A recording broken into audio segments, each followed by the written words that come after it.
Boa noite, sejam bem-vindos à primeira edição do Bloco de Notícias para esta semana. Para já, vejamos a tabela cambial.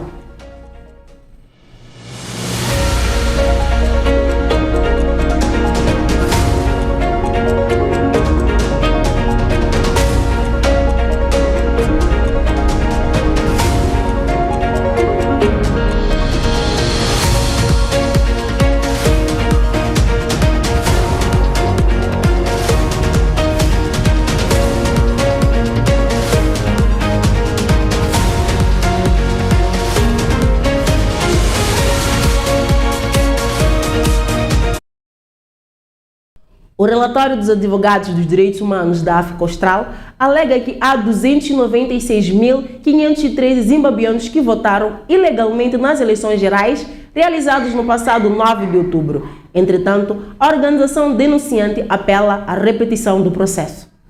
Um número significativo de votos foi contabilizado nas eleições gerais. O relatório dos advogados de direitos humanos da África Austral diz que os eleitores foram mobilizados pelo presidente Mnangagwa e pelo partido ZANU-PF do Zimbábue para dar uma vantagem a Frelimo, que enfrentava a dura competição do partido Podemos. Essa foi uma forma de fraudar as eleições em Moçambique e houve várias outras estratégias de Frelimo, incluindo a distribuição de boletins de voto em áreas onde a oposição tinha vantagem, a ocultação de boletins em certas áreas e a proibição de observadores de desempenharem as suas funções. No relatório que foi confirmado pelo Alto Comissário dos Advogados de Direitos Humanos da África Austral, o professor Talent Roseri acusou a ZANU-PF de coordenar cuidadosamente um processo de fraude nas eleições de Moçambique e nomeou pelo menos 9 altos funcionários do partido, incluindo ministros do gabinete, encarregados de conduzir o processo em cada província.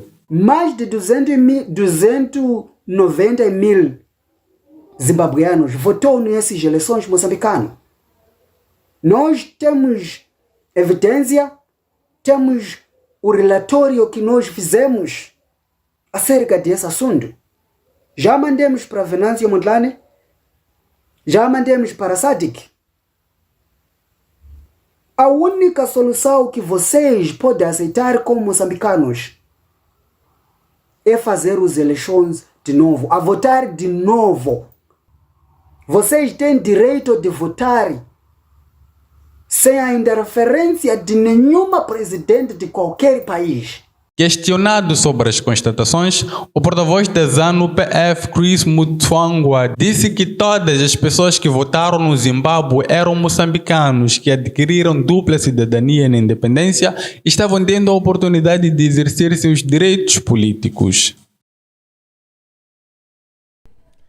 A OTM Central Sindical em Manica apela aos partidos políticos para que pautem pelo diálogo para o fim das manifestações violentas em curso no país. O secretário provincial da agremiação, João Dango, disse que as manifestações em curso estão a causar paralisação de algumas atividades, afetando a renda das famílias, alegadamente em protesto contra os resultados das eleições de 9 de outubro. Dango pediu aos partidos políticos para que aguardem pela proclamação e validação dos resultados das eleições de 9 de outubro, sem pautar pela violência. De salientar que o candidato presidencial Venâncio Mondlane, suportado pelo partido Podemos, convocou manifestações que visam contestar os resultados das eleições de 9 de outubro. A missão de observação eleitoral da CPLP em Moçambique testemunhou contagem errada de votos e indícios de eleitores que votaram várias vezes, condicionando a transparência e credibilidade do processo.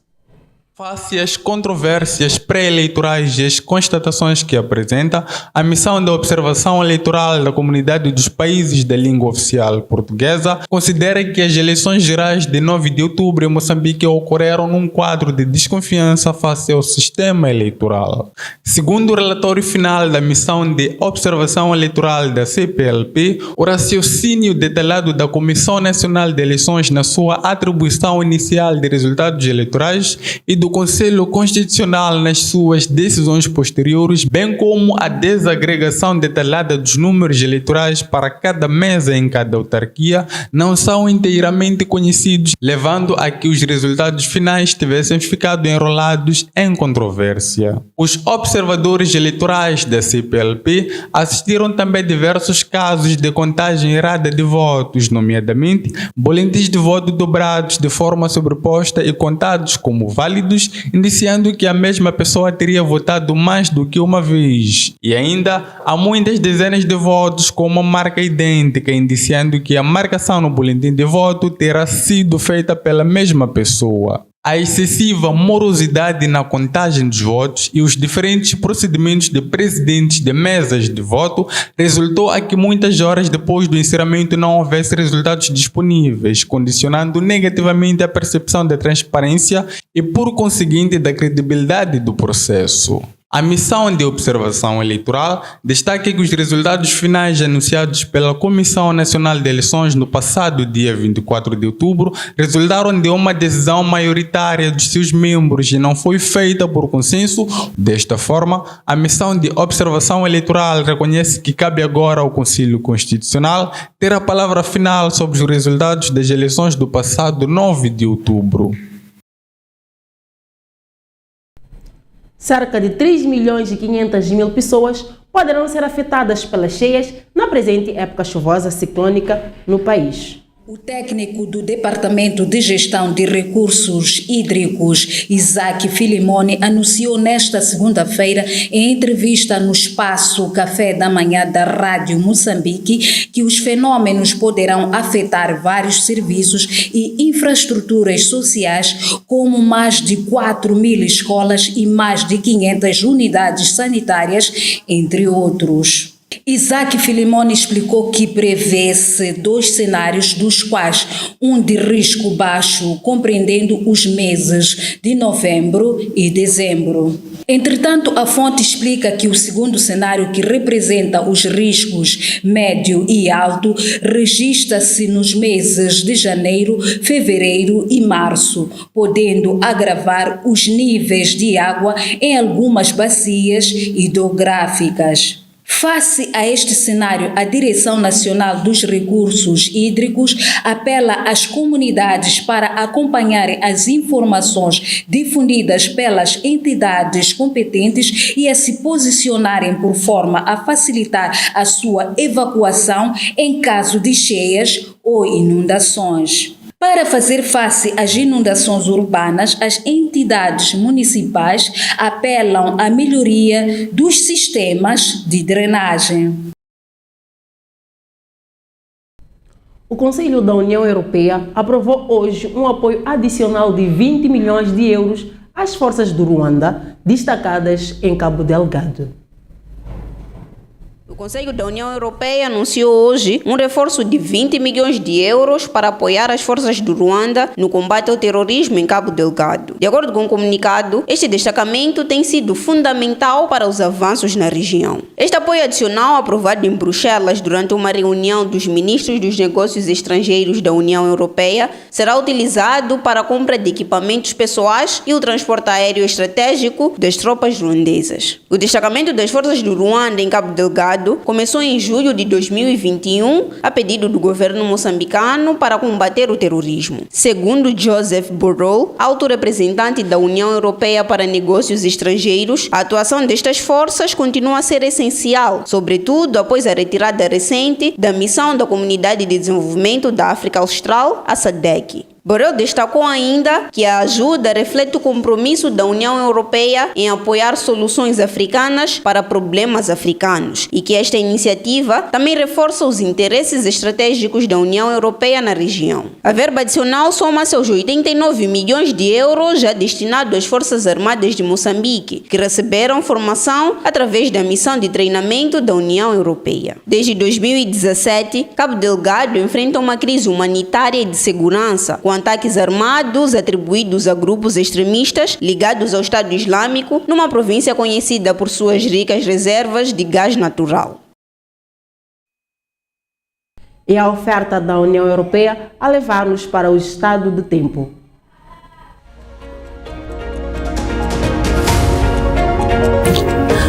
Para a zona sul do país, Maputo contará com uma máxima de 32 graus e uma mínima de 24. Xai-Xai contará com uma máxima de 31 graus e uma mínima de 23. Inhambane terá uma máxima de 31 graus e uma mínima de 24.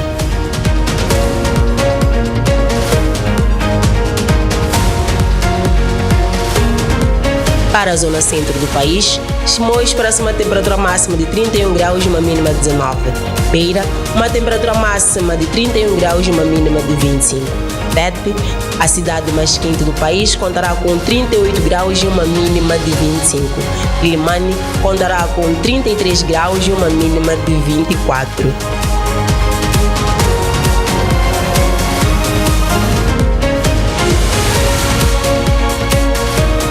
Para a zona norte do país, Nampula contará com uma máxima de 36 graus e uma mínima de 23. Ixinga contará com uma máxima de 28 graus e uma mínima de 18. Pemba contará com uma máxima de 32 graus e uma mínima de 26.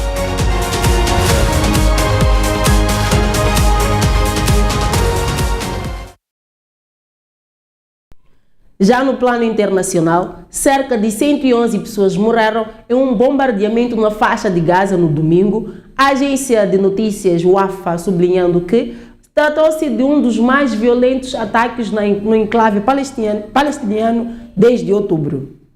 Segundo a agência de notícias palestiniana, o número de mortos deveu-se ao bombardeamento israelita contra vários edifícios na região de Beit Lahia, norte da faixa de Gaza. Há cerca de 6 semanas, a maioria das vítimas mortais era da zona de Beit Lahia.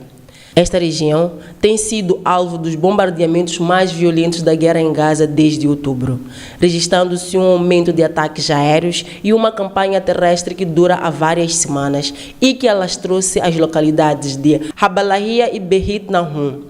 Segundo as autoridades sanitárias controladas pelo Hamas, pelo menos 93 pessoas morreram em um ataque aéreo contra um edifício de 5 andares da mesma zona. Um ataque ocorrido nas últimas horas no sul da faixa de Gaza, onde se encontra a maioria dos deslocados do enclave, provocou a morte de um casal e 3 filhos menores de idade. Mais de 43.800 pessoas morreram na faixa de Gaza desde que Israel lançou a ofensiva em outubro de 2023. Após os ataques do Hamas contra o território israelita, que fizeram 1.200 mortos. E com esta notícia, colocamos o ponto final desta edição e votos de uma ótima noite, com promessas de voltar com mais informações atualizadas para si. Até lá!